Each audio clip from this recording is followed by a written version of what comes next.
Welcome to Health, Wellbeing and Lifestyle, where experts in the field inform, educate and inspire the community to be healthier, more balanced and live the lifestyle they love.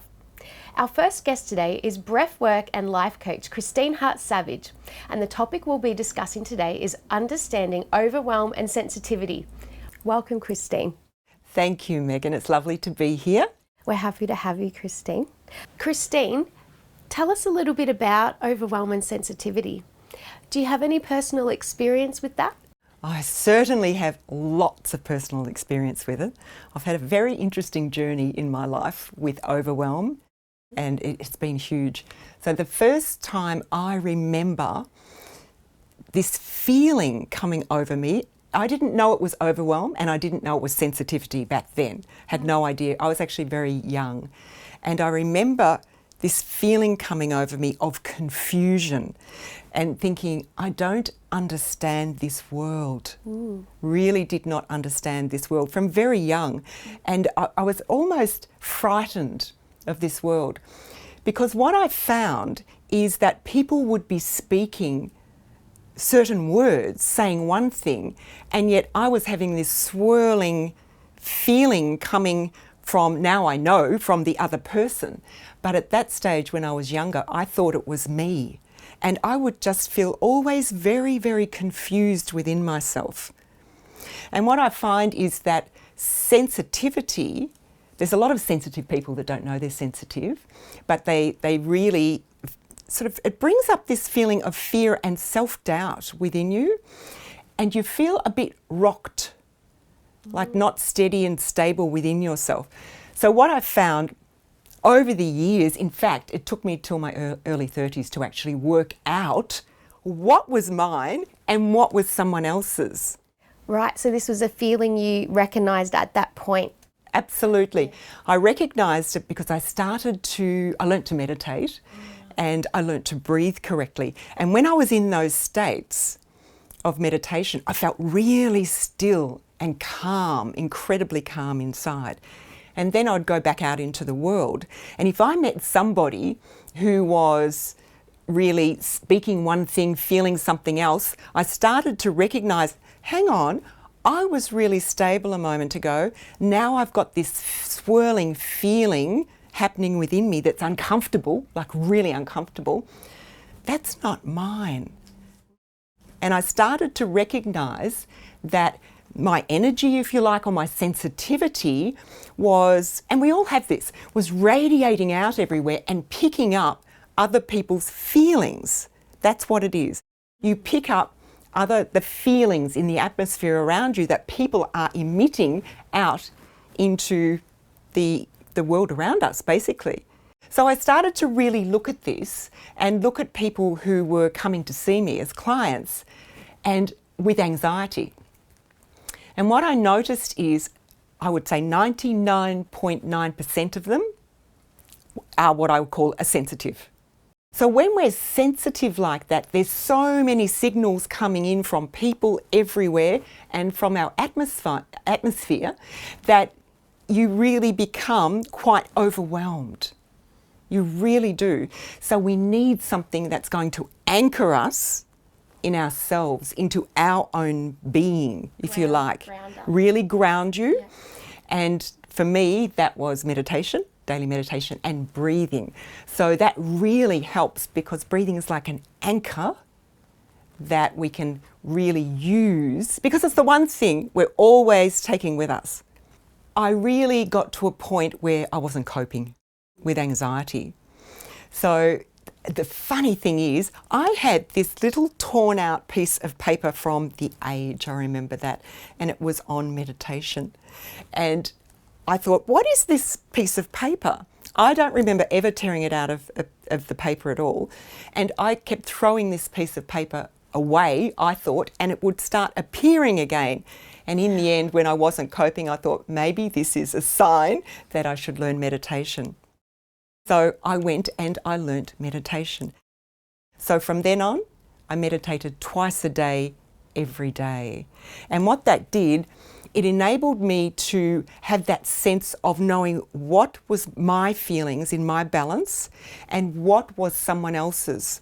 So I found that once I really recognised what was going on and understood the energies, it worked for me in my life, because when I was seeing people and helping people with anxiety or overwhelm or stress or whatever it might have been, I could feel their feelings and know where they were sitting and ask all the right questions to bring up their emotional state. So it's really actually worked for me. So there's a lot of very positive points about being a sensitive. It's when it takes us over and we don't know how to use it and it overwhelms us that it becomes a problem. It's very uncomfortable, but it really has a gift to it as well. What advice would you like our viewers to take away? There's so many things I could say. I think one of the important things that I will say, the first thing I would advise anybody to do is to learn to breathe correctly. Because when we're in overwhelm, the breath closes down.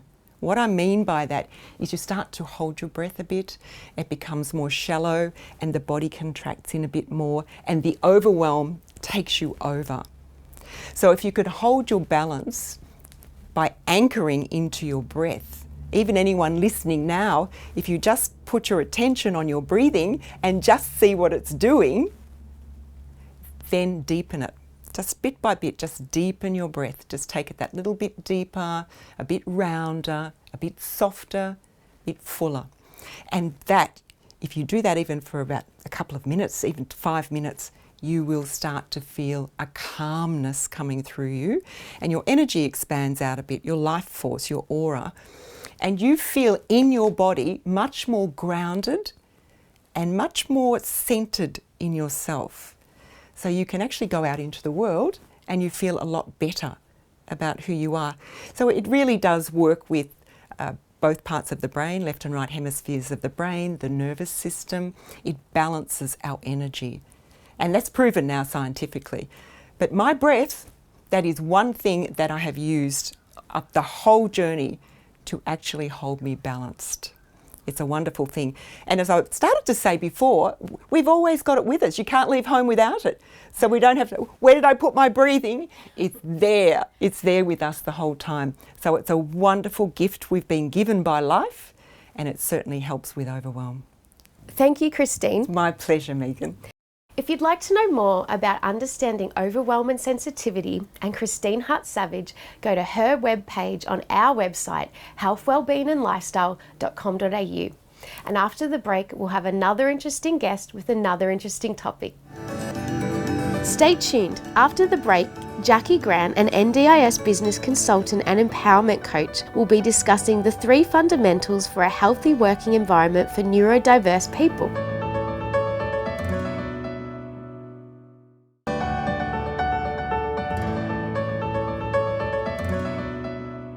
Welcome back.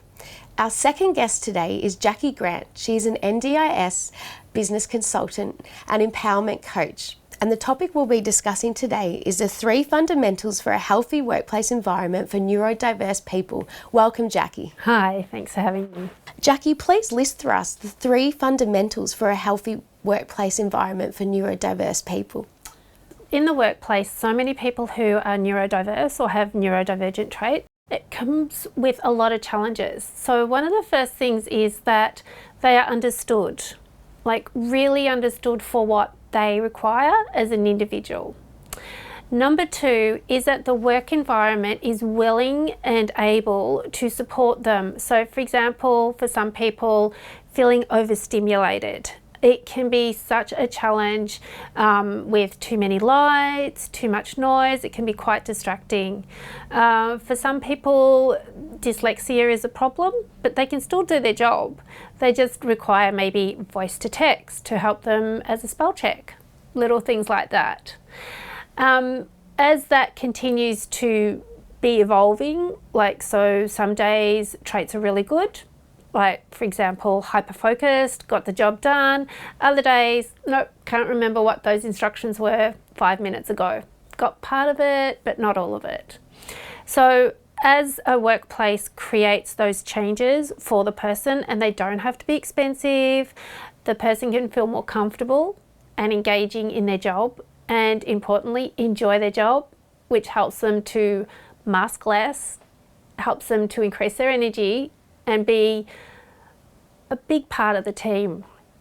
And the third thing is that they are having some allowances for those times when they're just not coping. For example, if they're triggered with what is commonly known as a meltdown. So it could just be going into overwhelm and needing to be able to walk away, going to a quiet place, being able to get up and leave their workstation to have that time out. Could be a walk around the park, it could be a walk outside, it could simply just taking some time away from everybody to feel calm, centered and grounded. How does understanding the individual help? So when it comes to being neurodiverse, everybody's unique, just as everybody's unique that's neurotypical. In the workplace though, if you understand each individual's requirements who are neurodiverse, and we focus on that more because it can be very overwhelming and confronting for the person who has neurodivergent traits. So when you understand as an employee, as well as the manager, as well as the co-worker, that your person that you work with has these uniqueness, these traits that they may need to follow. For example, for some people who have both ASD or on the autism spectrum and ADHD, some days they like to follow the rules and they understand exactly where everything is. But on other days, ADHD is a bit more at play, so that hyperactivity, that spontaneity, and it's like, no, there's too many steps to go from looking for a file, for example.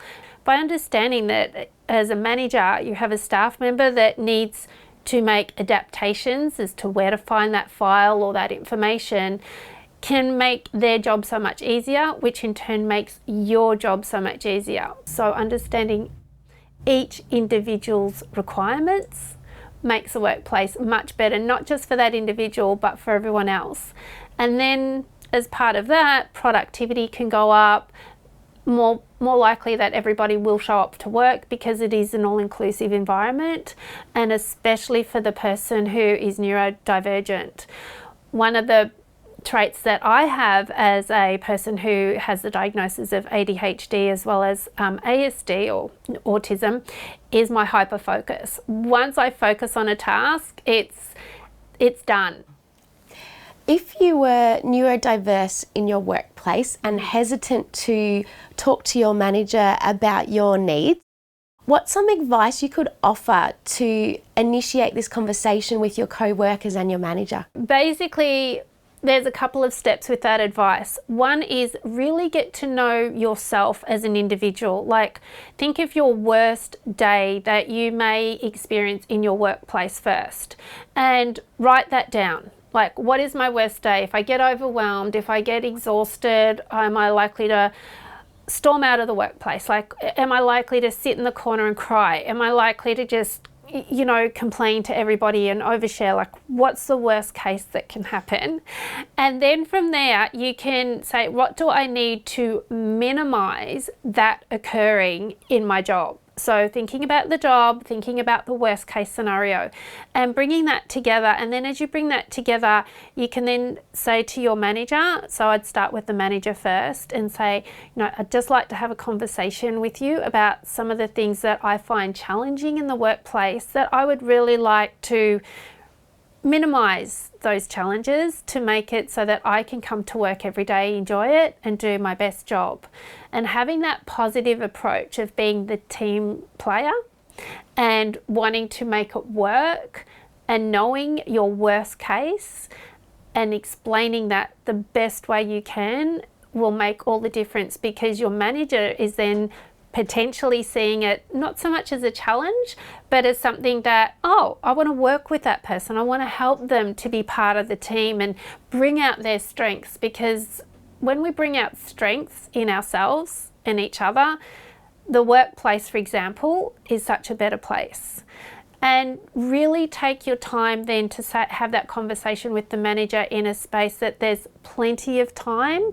If you need to bring some evidence that helps back up your, with my dyslexia, I found that this works, so an app or something, and having the expectation of being heard, that you open communication around solving the challenge and and having the solution. Now, if you're still having trouble articulating your specific needs, then having a coach that can actually help you articulate that can be a great place. And then for it to ripple out into your co-workers, you then say to your manager, look, can we let people know that, when they're constantly calling me, it's actually quite triggering, or whatever it is, and then seeing how a team approach can happen. That's such important information. Thanks, Jacqui. If you'd like to know more about the 3 fundamentals for creating a safe working environment for neurodiverse people and Jacqui Grant, please go to her webpage on our website, healthwellbeingandlifestyle.com.au. And after the break, we have another interesting guest with another interesting topic. Stay tuned. After the break, urban food specialist Marc Noyce will be talking about how to create your own urban edible garden.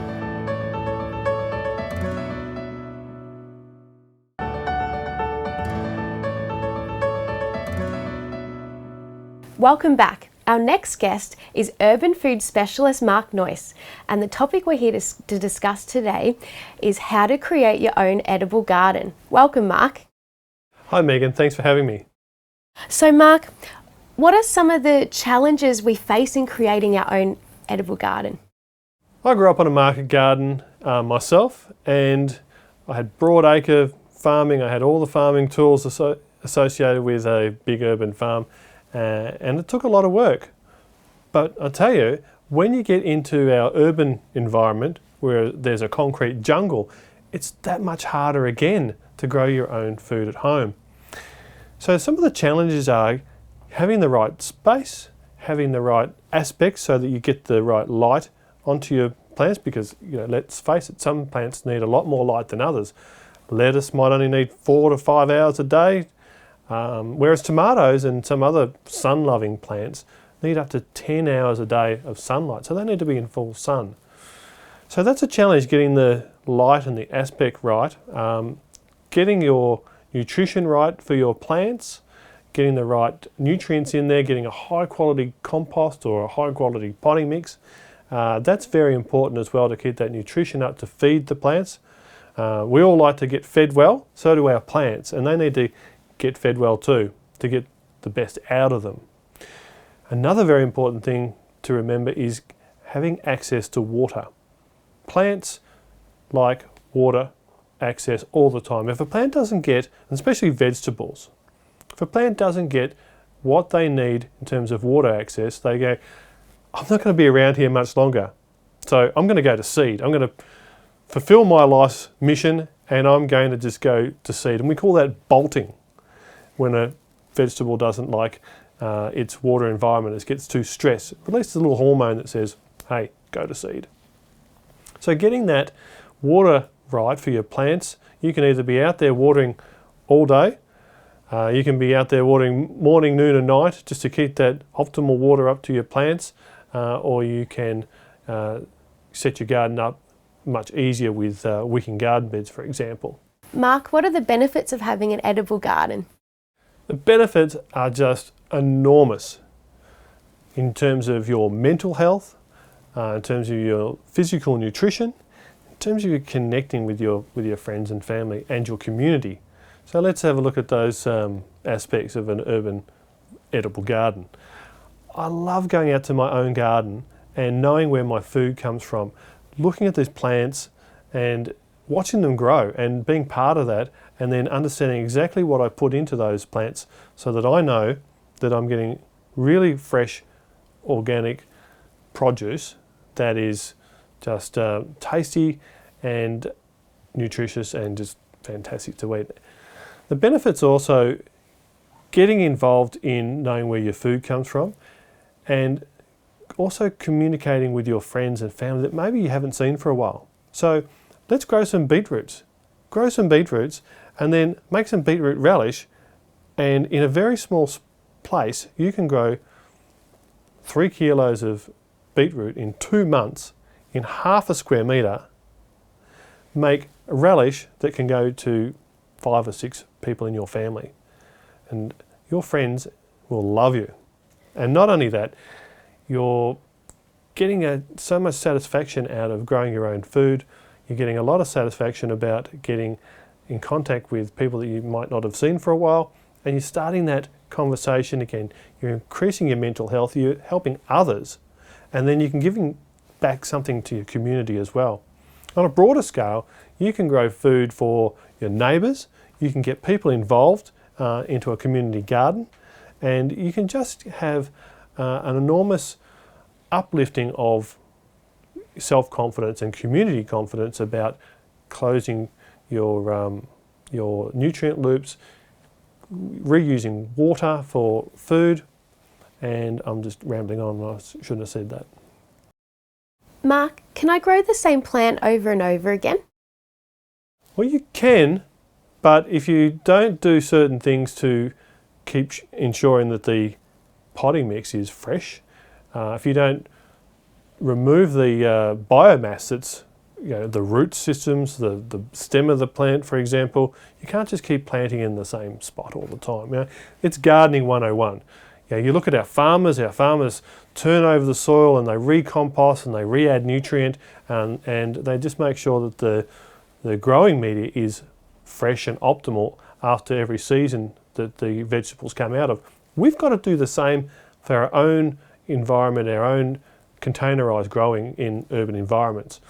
So yes, you can, but if you don't refresh your potting mix, if you don't deal with the biomass that's created when a vegetable puts its tremendous root systems down, then you're not going to get the best out of it. And some plants really suck the nutrient out of potting mix. And let's face it, what a plant is doing is it's taking that energy that's in the potting mix and they're converting it into biomass and something yummy that we like to eat. So it's just a big energy transfer. So when that vegetable's done, we've got to put more energy back into the soil. And that's through refreshing the compost, refreshing the potting mix with either nutrient, soluble fertiliser, or some of our green waste. We can actually put our green waste back into the soil to grow more nutritious food. That's fantastic. So Marc, what's some advice you've got for our audience in creating their own edible garden? My advice would be to think about what you're going to grow. Think about where you're going to grow it. Think about what you're going to grow it in, and then make a plan. We need to also think about how we're going to manage our vegetable garden, edibles, by getting the right sunlight, getting the right aspect, protecting them from bugs with either netting, protecting them from really harsh conditions like wind through netting and shade cloth, and thinking about crop rotation, thinking about what am I going to plant in the potting mix after my tomatoes come out, and maybe you put onions in there, and then you swap that over after you've reset your nutrition in your potting mix. Wow, that's fantastic. Thanks so much for that great information, Marc. If you'd like to know more about Marc Noyce and how to create your own edible garden, please go to his webpage on our website, healthwellbeingandlifestyle.com.au. And that's all for us today, so we'll say bye-bye for now, and we'll see you next week. If you'd like to know more about our show, please like our Facebook page and subscribe to our YouTube channel.